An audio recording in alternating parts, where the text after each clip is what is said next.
ನಮಸ್ಕಾರ ಕರ್ನಾಟಕದ ಜನತೆ ಎಲ್ಲ ಹೇಗಿದ್ದೀರಾ? Welcome back to our YouTube channel Mahiti ಧ್ವನಿ.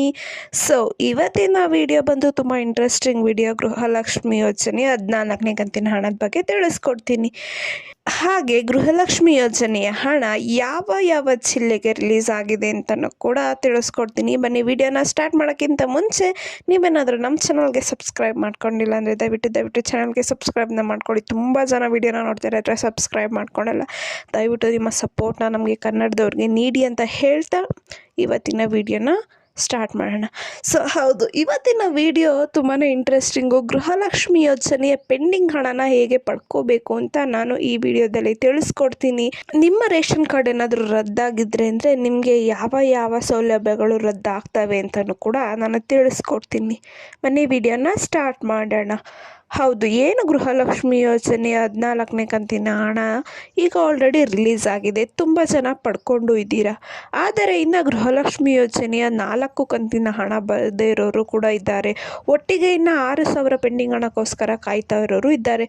ಅಂಥವರೆಲ್ಲ ಏನು ಮಾಡಬೇಕು? ಯಾಕೆ ನಿಮಗೆ ಪೆಂಡಿಂಗ್ ಹಣ ಬರ್ತಾ ಇಲ್ಲ ಅಂದರೆ, ನೀವು ಇವಾಗ ಯಾವ್ದಾದ್ರು ಒಂದು ದಾಖಲೆನ ಚೇಂಜ್ ಮಾಡಿಸಿರ್ತೀರ, ಅದನ್ನು ಅಪ್ಡೇಟ್ ಮಾಡಿಸಿರಲ್ಲ, ನೀವು EKYC ಮಾಡಿಸಿರಲ್ಲ.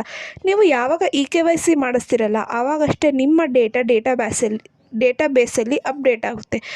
ಆವಾಗಷ್ಟೇ ನಿಮಗೆ ಏನು ಇದು DBT ಆಗುವುದು ಒಂದು ಆಟೋಮೆಟಿಕ್ ಪ್ರೋಸೆಸ್ಸು. ಆ ಆಟೋಮೆಟಿಕ್ ಪ್ರೋಸೆಸ್ಸಲ್ಲಿ ನಿಮ್ಮ ಡೇಟಾಬೇಸು ಸರ್ಕಾರದ ಡೇಟಾಬೇಸ್ ಅಂದರೆ ನೀವು ಗೃಹಲಕ್ಷ್ಮಿ ಯೋಜನೆಗೆ ಅಪ್ಲೈ ಮಾಡಬೇಕಾದ್ರೆ ಏನು ಡೇಟಾ ಕೊಟ್ಟಿರ್ತಾರಲ್ಲ ಇದು ಮ್ಯಾಚ್ ಆಯಿತು ಅಂದರೆ ನಿಮಗೆ ಹಣ ಬರುತ್ತೆ. ಇದಿಷ್ಟು ಪ್ರೋಸೆಸ್ ಕಂಪ್ಲೀಟ್ ಆಗಿಲ್ಲ ಅಂದರೆ ನಿಮಗೆ ಹಣ ಬಂದು ಪುಷ್ ಆಗಲ್ಲ ನಿಮ್ಮ ಅಕೌಂಟ್ಗೆ. ಪೆಂಡಿಂಗ್ ಹಣ ಯಾರ್ಯಾರಿಗೆ ಇನ್ನೂ ಬಂದಿಲ್ಲ ಅವರು ಒಂದು EKYC ಅಪ್ಡೇಷನ್ನ ಮಾಡಿಸ್ಕೊಳ್ಳಿ, NPCI ಮ್ಯಾಪಿಂಗ ಮಾಡಿಸ್ಕೊಳ್ಳಿ. ಇಲ್ಲ ನೀವು ಗ್ರಾಮ ಒನ್ ಕೇಂದ್ರಕ್ಕೆ ಹೋಗ್ಬಿಟ್ಟು ಅಥವಾ ಇಲಾಖೆಗೆ ಹೋಗ್ಬಿಟ್ಟು ನಿಮಗೆ ಯಾಕೆ ಪೆಂಡಿಂಗ್ ಹಣ ಬರ್ತಿಲ್ಲ ಅಂತ ಕೇಳ್ಕೊಬೋದು.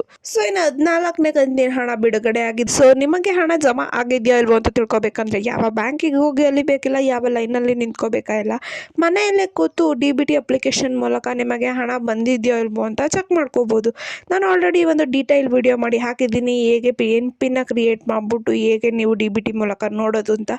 ಆ ವಿಡಿಯೋ ನೋಡಿಲ್ಲ ಅಂದರೆ ದಯವಿಟ್ಟು ಆ ವಿಡಿಯೋನ ನೋಡಿ. ಮತ್ತೆ ಯಾವ ಜಿಲ್ಲೆಗೆ ಹಣ ರಿಲೀಸ್ ಆಗಿದೆ, ನಿಮ್ಮ ಜಿಲ್ಲೆ ಇದೆಯೋ ಇಲ್ವೋ ಅಂತ ತುಂಬ ಕ್ಯೂರಿಯಾಸಿಟಿ ಇದ್ದೇ ಇರುತ್ತೆ ನಿಮಗೆ. ಇವಾಗ ನಾನು ಯಾವ ಜಿಲ್ಲೆಗೆ ಹಣ ರಿಲೀಸ್ ಆಗಿದೆ ಅಂತ ತಿಳಿಸ್ಕೊಡ್ತೀನಿ.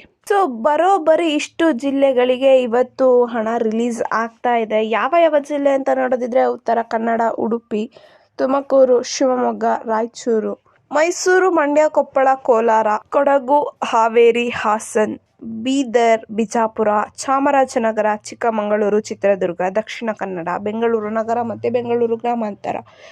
ಇಷ್ಟು ಜಿಲ್ಲೆಗಳಿಗೆ ಗೃಹಲಕ್ಷ್ಮಿ ಯೋಜನೆಯ 14ನೇ ಕಂತಿನ ಹಣ ಇವತ್ತು ರಿಲೀಸ್ ಆಗ್ತಾ ಇದೆ, ನಿಮ್ಮ ಖಾತೆಗೆ ಬಂದು ಜಮಾ ಆಗುತ್ತೆ.